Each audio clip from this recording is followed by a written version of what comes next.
Metode yang lain adalah pertimbangan untung rugi.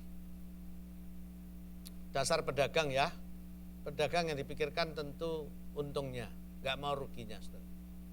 Nah, sekali waktu seorang pedagang saya kunjungi, saya injili dengan seorang teman, dia berkata begini, Pak, kalau saya tidak percaya Yesus, tiba-tiba mati, dan ternyata surga dan neraka itu tidak ada, kan saya tidak untung dan juga tidak rugi, Pak.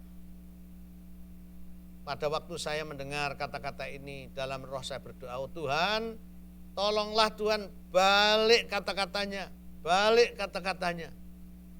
Jadi belum sampai saya bicara, dia sudah membalik kalimatnya. Kalau saya tidak percaya Yesus, tiba-tiba mati, dan ternyata surga dan neraka itu ada. Wah, saya rugi ya Pak. Kalau begitu saya pilih percaya saja. Karena kalau ternyata surga dan neraka itu tidak ada, saya tidak rugi. Sebaliknya kalau ternyata ada, wah saya rugi besar. Apa Bapak mau menerima saya kalau iman saya seperti ini? Saudara, puji Tuhan, ini penginjilan yang paling gampang saya alami. Saya tidak perlu berdebat, saya hanya berdoa supaya Tuhan mengubah kalimatnya. Dan akhirnya dia secara logika, pertimbangan dagang untung rugi, akhirnya dia percaya Yesus. Bahkan akhirnya dia dibaptis, menikah dengan anggota jemaat kami, diberkati, dan sekarang menjadi majelis gereja, saudara. Haleluya. Tadi saya katakan, kalau kita menghadapi masalah pun kita bisa menginjil, saudara. Sekali waktu saya ditangkap polisi, saudara, ya, kena tilang. Karena apa? Jam 12 malam, pikir saya sudah sepi, tidak ada kendaraan lain, ya saya main cross saja, saudara. Saya main shortcut. Meskipun itu jalan larangan, saya putar langsung begitu. Karena pikir saya sudah malam. Ternyata patroli polisi, saudara. Ditangkap saya, saudara, kena tilang ya, bukti pelanggaran. Nah, waktu ditanya kami dari mana, mau kemana, saya katakan dari pelayanan, ini saya mau mengantarkan pemudi-pemudi penyanyi gereja ini untuk pulang, sudah malam Pak.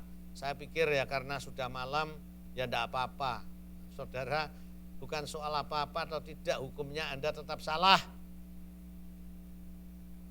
Saudara, tetapi polisi ini rupa-rupanya percaya saya karena apa? Dia memberi peluang saya mengantarkan pemudi-pemudi ini dulu, setelah itu harus kembali menghadap dia lagi. Dan saya konsekuen, saya kembali lagi menghadap dia. Berarti kira-kira jam 1 malam, saudara.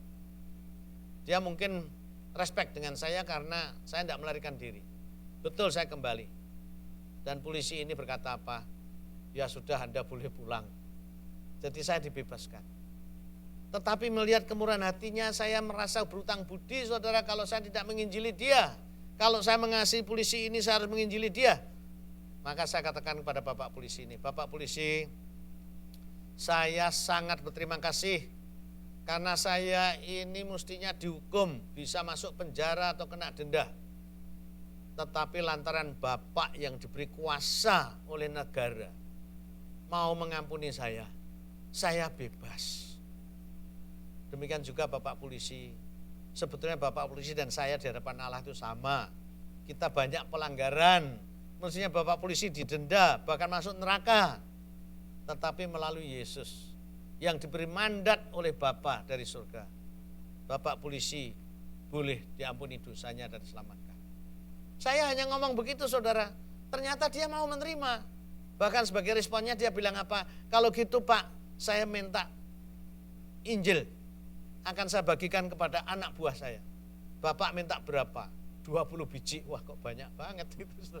Ya, tapi tidak apa-apa, saudara, ya, penuaian besar terjadi. Saya kirim 20 Injil, saudara. Bapak polisi ini. Saudara, jangan takut.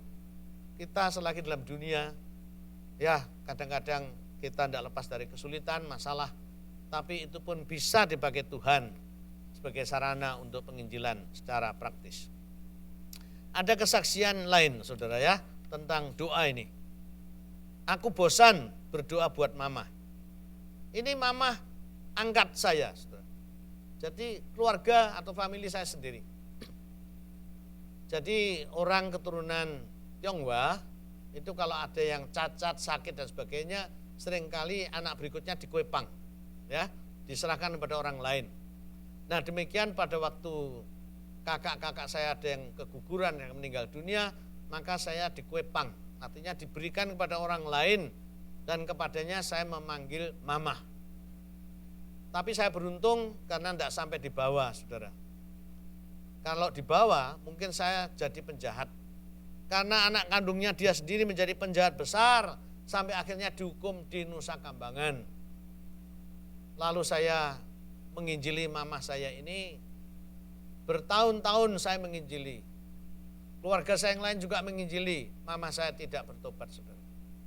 Sampai akhirnya saya merasa bosan karena bertahun-tahun diinjili, didoakan tidak bertobat, ya sudah lupa saya sama mama angkat saya.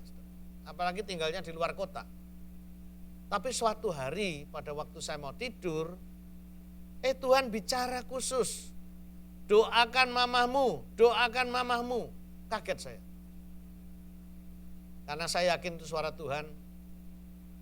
Saya berkata begini, Tuhan kalau memang ini saatnya mamah saya bertobat, ampunilah saya, selama ini aku melupakan dan sudah bosan untuk mendoakan. Tapi sekarang karena engkau ingatkan, engkau suruh aku berdoa supaya hari ini juga mama saya bertobat dalam nama Yesus. Amin. Saudara, apa yang terjadi?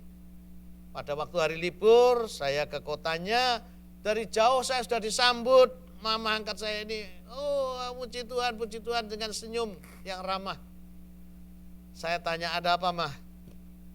Kamu pasti senang, kamu belum tahu ya, mama sudah bertobat. Bahkan sudah dibaptis. Dan waktu saya tanya, kapan tanggal pertobatan dan baptisan itu? Tanggalnya sama dengan Tuhan memerintahkan saya untuk berdoa. Dari sini saya mendapat pelajaran, ya jangan jemu-jemu berbuat baik, jangan jemu-jemu berdoa. Yesus mengajarkan supaya kita tekun, saudara. Berdoalah dengan tekun. Kalau belum dikabulkan, mungkin belum waktu Tuhan, mungkin kita yang sedang diuji ketekunan kita, iman kita.